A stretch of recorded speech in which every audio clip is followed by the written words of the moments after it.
I was too excited. We already started the game. Let's get into the game. Go. It is Hasuobs against Zenio. Why don't you go ahead, Jorsar? Do us the pleasure. Well, maybe I will. All right. All right. Or maybe you won't. I don't really know. But let's get it done. Guys, we're already in the game. Let's get straight into this series in the bottom left-hand corner, spawning as the blue Protoss player in the last series of this portion of the bracket. Let's see which one of them will go forward here. We have Mouse Hasuobs. But he is going to be going up against a Team Liquid favorite in the top right-hand corner as the red Zerg player, our local Korean boss. Z is for Zenio. Z is for Zenio. And Zenio plays Zerg, and that's good enough for me. Have that on like Sesame Street. Yes. This program was brought to you today by Zenio. Oh, and he gets mauled by a Zergling. Oh my. I'm becoming quite familiar with Sesame Street lately. Now, it's true. All right, so looking at this, we do have, are we going out to the audience? I think we are. Oh, cool. How's it going, guys? Yay. We had some clapping there. I totally heard that. Yeah. All right, anyways, it's Hasuobs against Zenio, and this is kind of interesting because Hasuobs actually came to this tournament to be a commentator for it. That's true. But then Killer couldn't show up, so Hasuobs filled in and then qualified for the bracket, and here he is. And that's kind of crazy because he didn't even bring his equipment. That's right, and the thankfully, we had Razor on hand in Singapore to provide Hasuobs with equipment, but even still, it's not the equipment he's normally used to playing with at home. Obviously, like, people really like using their own stuff, right? So he's had to basically wing it on last-minute notice without any preparation on new equipment. And he's made it this far into the... I was actually talking to him about this earlier. I was trying to figure out like how badly he wanted to avoid casting more games. He's going to make his way all into the finals just so he doesn't have to pop back here, man. Yeah, he may do that. And in fact, you know, Hasuobs is such a good and talented player that could occur. I mean, I could see him beating Zenio. In fact, looking at these two guys' style, I love to match people up stylistically speaking when they're like of a similar level of skill, which I feel that these two are. And I feel like Hasu's style is good against Zenio. Zenio's a kind of aggressive Zerg, and you know, when you're kind of aggressive and your opponent's a little bit turtly, I feel like that's going to match up well for him. I'm not 100% certain. Oh, actually, no. There were 4 lings, but 2 of them have gone across the map. I was going to say, with 4 Zerglings chasing, that the pylon might not have been so great, but Zenio splitting those up, he will get the third bait down pretty down quickly, though. And, yeah, Hasu here has to be feeling reasonably confident against Zenio. Now, Zenio, he hasn't been in the GSL now, I think, for a season or 2. He was knocked out, I think, by Hyun. It may have been. It may have been. I'll just double check that, but it's been, yeah, we haven't really seen that much play coming out of him recently, so he could have gone away and done a ton of new stuff, and we might not have seen it until now. So Zenio could end up being a surprise package in this bracket. We're just not sure. He could. I mean, Zenio, although we haven't seen him in GSL, we've seen him in some other tournaments. You know, we've seen him in some Intel Extreme Masters even. You know, that painful tournament for him against MMA a while back and whatnot. But we'll see how well he can do here in this tournament. It looks like he's opening very standardly, just going up to those 3 bases. In the meantime, Hasuobs, I think he'll probably start working on his rocks pretty soon because this guy likes 3 bases. I think so. Yeah, like you said, this game is just pretty bog standard at the moment. Nothing too much out of the ordinary. That probe is looking very, very close to death, actually. Will it make it back home alive? It should do. It should have enough shields to just about get past. In the meantime, guys, if you are watching the stream, whether you are in the audience or you are at home, we're giving away up to 5 Heart of the Swarm beta keys here at the Intel Extreme Masters every single hour. All you have to do is follow IEM on Twitter and then tweet at them why you personally need a Heart of the Swarm beta key and hashtag IEM. Make sure you come up with something funny, though, because it's not a random lucky draw. We do actually pick the best creative tweets to give out those keys. So make sure you get tweeting, and you could be going home today with a beta key. Yeah, pretty great prize there, of course. Beta, a lot of fun. Get to see how the game changes before it even comes out. Now, Hasuobs has already started his 3rd Nexus, and you know, as Kalaris would tell you, or anyone that watches a lot of Hasuobs, this is pretty common for him. He loves to go 3 base on any map, and this is one of the easiest to go for that 3 base on, so not at all surprised to see that. But how will he follow up? Is he going to go right into Robo? Is he going to do one of these 3-base Blink Stalker attacks? Well, he hasn't started his attack upgrade, so I think he's going to go into Robo here, and probably, I would not be surprised if he went to Robo Colossus. This could very well happen. We'll have to see what he's doing. We've got the Photon Cannon working away at those destructible rocks. There's 3 gateways now. Just being prodded a bit by the Zerglings, nothing too major. Zenio effectively making sure that Hasu's doing what he thinks he's doing. His Roach Warren is about to complete. He is taking additional gases at his natural now as well. +1 and speed coming out for him. So both sides really just posturing up to go into the middle game without too much in the way of obstacles, as we have Hasu going for that Robo. Yeah. And, well, he is adding a lot of gases right now, really producing probes as quickly as possible, and getting that +1 attack. So, yeah, this is beginning to look more and more like it could be that double Robo play, which we've seen a lot of Protosses rotating in and out through time. You know, it gains popularity, then goes away a little bit, because if you know it's coming, you can definitely prepare for it correctly. You certainly can, and right now, of course, he only has the one on the way, but he could be gearing up just to go super high production off that very shortly indeed. Layer about to complete for Zenio as well, and he's just keeping his Lings outside his opponent, of course, in cross positions to him, just making sure he basically doesn't move out at timing Zenio wouldn't expect. And that actually leads me to a really interesting point. I'll try and finish this quickly because it's part of the previous game. I was talking to Kylaris just before this game started. This is one of the few versions of Entomb Valley that enforces cross positions. Oh, which is why Grubby went for the proxy gates and it totally pulled it off. And Hasu was actually the first person to do that in ESL. Oh, wow. All right. Well, I mean, that makes a lot of sense, and that's actually a smart thing for him to mix in there. All right, so we have the Infestation Pit about to finish up. A good amount of sentries out right now for Hasuobs. But we haven't seen what his actual plan is. He hasn't put down the rest of his tech. He's just kind of sitting here. Oh, there you go. And it is a Robo and a Robo Bay. So And the Twilight. Yeah. And the Twilight, of course, is just going to be for that +2 attack and eventually Blink. I haven't seen Hasuobs yet do any of that heavy Zealot play, although he could mix that in as well. It's very powerful. It really, oh, well, it could be fun with a lot more +2s. Let's see what he ends up mixing in, but the most important thing, of course, with what he's doing at the moment are those robotic space. He's going to get them churning out as quickly as he possibly can. Zenio, though, already going for his Infestors. He's getting Burrow in addition to pretty much every upgrade on the planet that he can figure out at the moment, giving it the third a little bit of a kiss, while he also goes up to his Spire. So both players just basically preparing to accelerate into the late game here. Yeah, and actually, Zenio does not know about either Robo. Of course, he's seen an Observer out on the map, so he's going to know there's at least one. But if he doesn't figure out there's 2 Robos, he may not really be able to counter the amount of Colossi he's going to be seeing. That's a great point, actually, because the Spire's only currently halfway done. He'll just, you know, slowly get a couple of Corruptors into the mix, like wait, slowly get the Hive, the Greater Spire, and then if Hasuobs just hits with a critical number of Colossi at an unopportune moment for Zenio, that could actually be catastrophic. So let's see what Zenio's scouting looks like. He does have an Overseer now that has scouted one. Has he seen this? He hasn't seen the second Robo yet. Yeah, and that's really important because Hasuobs is going to do his best to actually hide the additional Colossi. Okay, okay, there we go. That's so important. That's a great scout by that Overseer there. So we should see from Zenio coming up a good, healthy amount of Corruptors. He's going to need quite a few to actually take those Colossi out, but at the same time, he has to be careful because if he has too many, kills off the Colossi and loses most of his army, he is going to have a bunch of flying paperweights against a huge Blink Stalker army. Flying paperweights really aren't that efficient if you think about it, Artosis. No, I mean, you need to keep the paper on your desk. Yeah. Why would they fly? Why would you want to keep them in the air? No, it doesn't make sense. Horrible. So you really don't want those. But he's getting +1 flyer attacks, 10 Corruptors at a time on the way. He's starting his Hive, and he has got 4 bases plus a Macro Hatch as well. So he does have the production to get those units out quickly enough so that Hasu can't really do any damage. A couple of Zealots there getting picked off. One more lucky guy actually making its way back to the ramp, and then actually immediately Ramboing it back out there. This guy is absolutely no fear. Well, it's time now for Hasuobs to move out. He cannot waste a single second here. He has to get moving. Now, will Zenio go for counterattacks, or will he just try to slow him down when he moves across the map?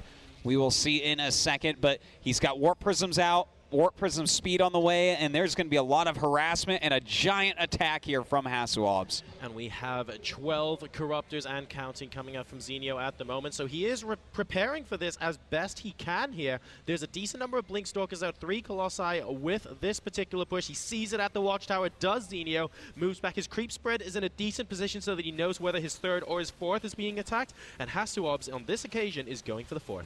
Yeah, he is moving right up this side. We do have a lot of spine crawlers up there, so the Infestors could slow him down a bit, but he needs his Corruptors over here. It's 14 right now, and that's a beautiful lockdown there with the fungal, and he pushes him back for now. Zenio's actually doing a great job holding. Yeah, Zenio is using the map architecture to his advantage here. If you take a look at that little chasm those Corruptors are flying over, like the one that looks a bit like the Batman logo, he's just keeping the Corruptors snuck in there. You can't blink underneath them. Very frustrating to get a hold of, and Hasu has to find a different route to attack. Now up in the 3rd base of Zenio, we actually do have a Warp Prism drop going down, and it's actually doing okay. It's drawing a lot of the units back, and that allows Hasuobs to hit the front once again, but the Corruptors coming in very strongly, already knocking out 2 of these Colossi. And simultaneously, we have another Warp Prism inside the main base for Zealots, moving out, and we have it in warpable position. Are we going to see additional units here?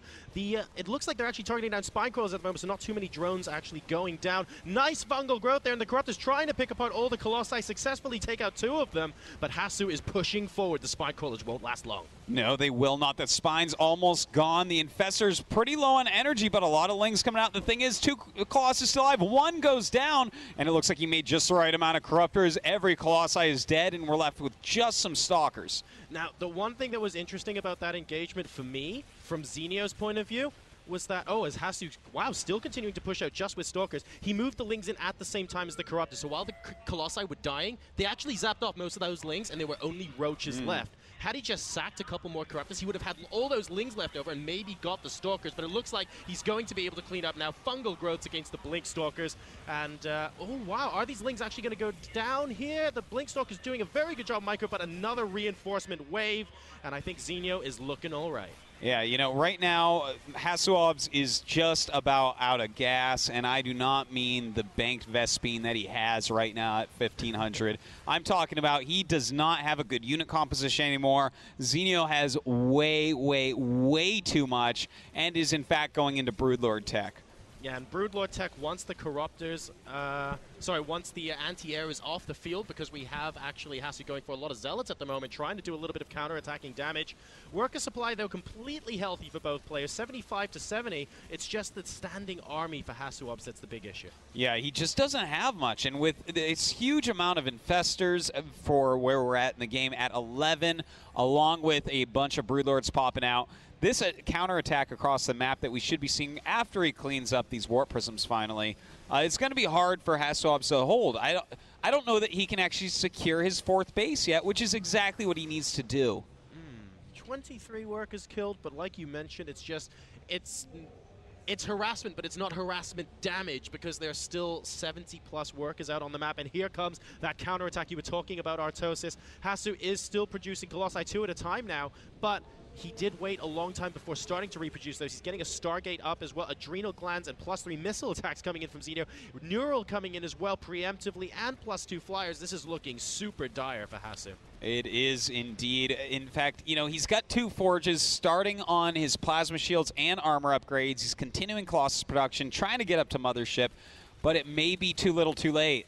Right now, Zenio, he's stabilized at home mostly. There's just 1 Warp Prism left harassing him a bit, but he's also taken a 5th base, and in fact, he got rid of that Warp Prism finally. So this is, Liquid Zenio can completely concentrate now on not taking any more damage, getting exactly in the unit composition he wants, and then killing Hasuobs before Hasuobs can do the same. No, that's a really good point, Artosis. I think a lot of people underestimate how valuable it is just to be able to focus on what you need to focus on and stop like having your multitasking taxed by having a lot of harassment. And that's what Hasuobs was doing to Zenio with those 2 Warp Prisms. Yes, Zenio was cleaning it up, but he still had to keep one eye on them. And now that he doesn't anymore, he can focus solely on how many attacks he's going to be putting in, what kind of composition he's looking for, and this could end up being deadly. Well, here's some Lings come in towards the natural base. Not really going to do very much, but also going to hit this 4th at the same time. And this is what I was talking about. Can he hold this 4th at all? I don't think so. Lings are on move command. Well, the Lings are basically just getting bunched up and killed at the moment, and the force field expiring. We have a big engagement, but Zenio actually moving away from that fourth base location, and now we are joined by some roaches at the natural expansion. He will kill off a couple of units, but he's not going to get anything inside the base. This will get cleaned up. Maybe a Ling for scouting, that's about it. Yeah, that wasn't so effective overall. But, you know, he's replacing all that supply almost instantly. He's got a gigantic bank at 4K, 1.3K. And Hasuobs has just now started his mothership. You know, Hasuobs can be very good at the extreme late game, but from this position, it's going to be hard. He doesn't have anything ready for switching to carriers or anything like that, which means he's going to have to rely on the Archon toilet. And, you know, as you said, Jorasar, already Zenio has that neural parasite, so it's going to be pretty hard to pull that off. Yeah, the infestors that Zenio has, well, they have so much energy on them right now. It's actually pretty insane. He's going to have so many fungal growths available to him if this engagement happens before we see the mothership out on the field. The mothership only about halfway done, and Hasu's actually started a dark shrine behind this as well. So we'll be able to mix in a couple of those into his composition, but Zenio looking like he wants to take the fourth long before the mothership is a part of the equation. Now some Lings. Oh, finally getting into that natural. Also the big attack on this fourth base. Will he be able to actually hold it? Blinking back a little bit, realizing this is a little death trap for him to walk into, and this is getting really annoying for him everywhere. Oh, wow. The Dark Shrine getting taken out as well. Zenio saying, nope, I'd just rather this not be a part of the equation at the moment, successfully picking that apart. And Zenio, I have to say, with his Ling run-bys at the same time, he's harassing another base, have been quite effective for him this game. Hasu has held it off once, but as we showed, it taxed him a little bit the first time, and the second time, Zenio just managed to get in and mop up the main. Yeah, and now without that fourth base, I mean, Hasuobs is trying to get a location that's technically a fifth, but he has no defense there. He has no probes there, and this attack just keeps coming. So here we go. He is actually starting to move forward, even bringing some probes down. The mothership is here. Does he have enough, though, to actually take out these Broodlords? He doesn't have a Vortex available either, Artosis, so as long as these infestors use their energy wisely, there's the Neural Parasite, but there's not enough energy for a Vortex, so he didn't need to do that just yet. Really just uncloaking the army for a split second there before that infestor died, and both sides are going to back off. Zenio now completely maxed out as he's got 32 Lings and 5 Roaches on the way versus the 140 of Hasuobs. So Hasuobs not down and out just yet, and he's trying to drive Zenio away, and he might be able to do that because the ground army from Zenio is dwindling. Well, it is dwindling, but still a lot of Broodlords. He's trying to pick off as many as he can, but more infestors coming down. Good fungal. Yeah, it's getting a little bit rough, but he almost has that really, well, now he does have that amount of energy that he really needs for the Vortex. So can he perhaps get a great Vortex down and kill off some Broodlords? Well, he needs to get some that could get him back a little bit, but I don't know, man. We still have Zenio in a gigantic lead as far as his bank and supply goes. And another Zergling run by, attempting to get into the natural expansion, but once again, those Lings, he could try and maybe attack the gateway or something while this is going on, but it looks like they're just sort of, it's a bit of a traffic jam getting into the base at the moment, really, and Zenio's not doing anything with it. Yeah, he's got an attack move going on, but look at this, a few beach balls being thrown out here, starting to move forward again, and a lot of, everything bad is happening to Hasuobs here. He really has almost nothing left over. His last good mining base is being taken out, and I think we're going to be seeing GG in just a moment here. Yeah, that was that couple of infested Terrans was the little distraction that allowed the Lings into the natural expansion, and now we have the cybernetics core, a lot of the tech going down as well. Zenio just basically baiting and switching here, trying to pick apart the main base while the army just throws a couple of Broodlings and runs away. He's not actually attempting to engage just fully outright at the moment. He's just slowly whittling Hasu down, and look at that. The Vortex going down. He knows it's useless at this point, and Zenio wins game number 1. That's right. We see Hasuobs there, wearing his sick Nerd Baller hoodie that he won from Intel Extreme Masters before. Of course, sure, they only give those hoodies to the sickest of Nerd Ballers. I'm going to have to ask Carmack why I don't have one yet. But, you know, he lost that first game, and I feel like that doesn't bode well for him. I thought that he might be able to take this series, like maybe 3-2. Sure, okay. But, you know, Zenio played really well there, and I feel like that's a map that's pretty darn good for Hasu and how he likes to play. So this could be an uphill battle as we get into some other more open maps that's harder to do that type of style on.